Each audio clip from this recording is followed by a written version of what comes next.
Présidente. Ma question s'adresse au ministre délégué chargé des Transports. Monsieur le ministre, non, les 3,9 millions de motards ne sont pas des idiots.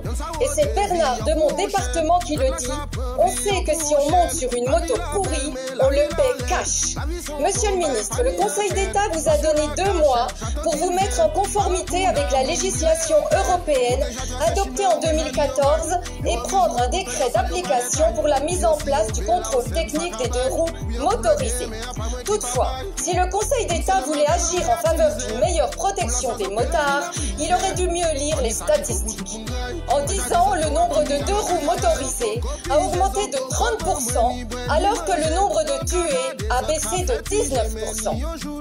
Seuls 0,3% des accidents sont liés à un défaut technique, alors que 30% des accidents comportent un facteur causal lié aux infrastructures routières.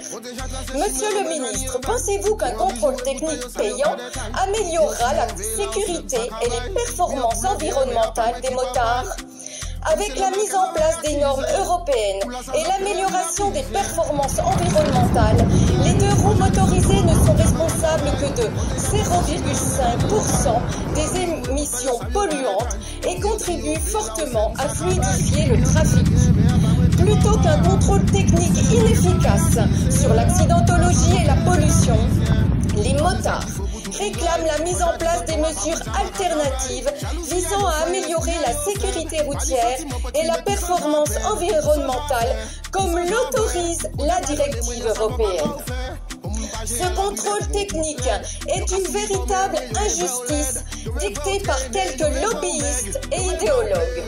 Monsieur le ministre, laissez les motards s'occuper de l'état de leur moto et occupez-vous de l'état des routes. Alors, monsieur le ministre, à quand la mise en place de la totalité des mesures alternatives au contrôle technique?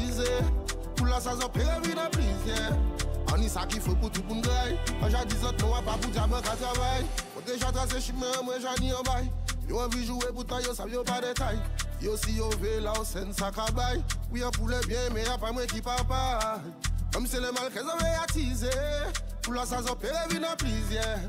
On y ça qu'il faut pour tout le monde graille. Quand j'ai dit autres, on va pas pour dire qu'à travail.